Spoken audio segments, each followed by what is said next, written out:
Bonjour et bienvenue dans le dernier épisode de notre folle série de l'été. Dans le contexte qu'on vous a présenté dans cette vidéo, des auteurs avec une écriture singulière vont apparaître. On parlera plus tard de l'école lyonnaise. Mais qu'est-ce qu'ils ont de si différent? En quoi leurs textes sont-ils nouveaux?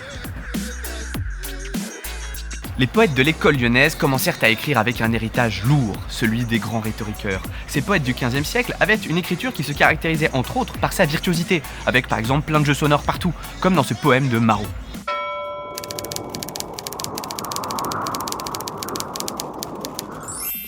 Bref, c'est pitié d'entre nous rimailleurs, car vous trouvez assez de rimes ailleurs, et quand vous plaît, mieux que moi rime assez, des biens avez et de la rime assez. Les écrits des grands rhétoriqueurs sont des œuvres de cour. Il s'agit ultimement de chanter la grandeur du prince ou du mécène. Leurs livres ont été lus par les lettrés lyonnais, mais cette mode commence à passer à la période qui nous intéresse, c'est-à-dire au milieu du XVIe siècle.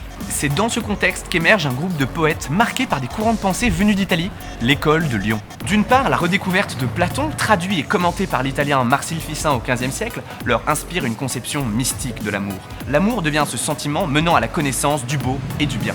On a donc d'un côté le néoplatonisme, où la personne aimée est une porte vers le bien et le beau absolu, et d'un autre côté, un héritage pétrarchiste, où le poète amoureux, vassal, serviteur de l'être aimé, essaie de s'élever à son niveau par la poésie, mais échoue et est déchiré par le sentiment amoureux. Maurice Sèvres, Pernette du Guillet et Louise Labbé sont les représentants les plus célèbres de cette nouvelle école poétique. Fall by the train, Louis.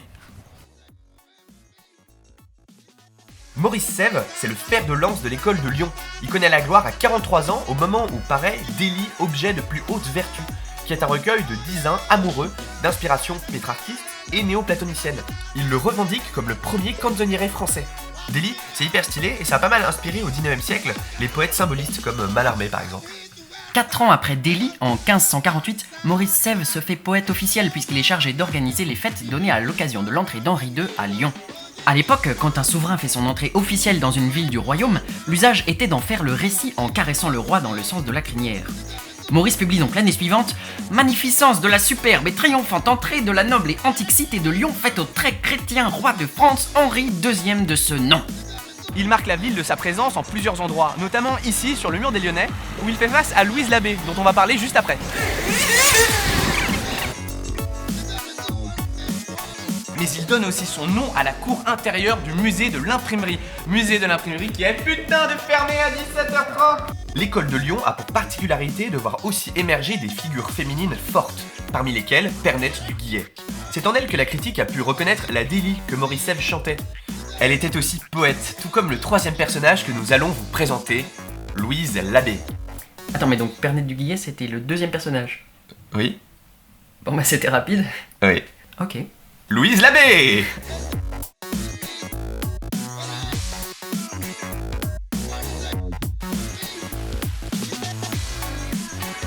On se trouve maintenant place Louis Pradel, où on peut voir 2 sculptures de l'artiste français Ispoutegui, rendant hommage à celle que la tradition appelle la Belle Cordière. D'abord, il y a cette immense plaque ronde que l'artiste a appelée le soleil. Les quelques mots qui y sont dispersés, « permet m'amour, penser quelques folies », sont un vers tiré d'un sonnet très célèbre de Louise Labbé. Baise mon corps, rebaise-moi et baise. Donne-moi un de tes plus savoureux, donne-moi un de tes plus amoureux. Je t'en rendrai 4, plus chaud que braise. Las, te plains-tu? Ça, que ce mal j'apaise, en t'en donnant 10 autres doucereux.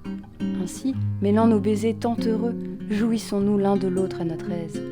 L'or, double vie à chacun en suivra, chacun en soi et son ami vivra.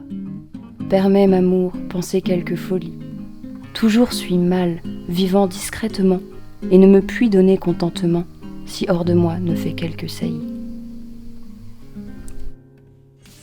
Ce sonnet, il s'ancre dans l'héritage des poètes latins en empruntant le thème des 1000 baisers à Catulle. Mais dans les 3 derniers vers, le poème prend une accentuation pétrarchiste avec l'arrivée de la douleur qui vient s'opposer au plaisir du baiser.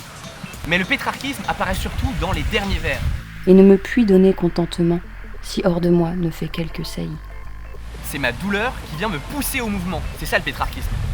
Cette mise en mouvement par la douleur amoureuse propre au pétrarchisme, on la retrouve dans cette statue de Louise Labbé, toujours place Louis Pradel.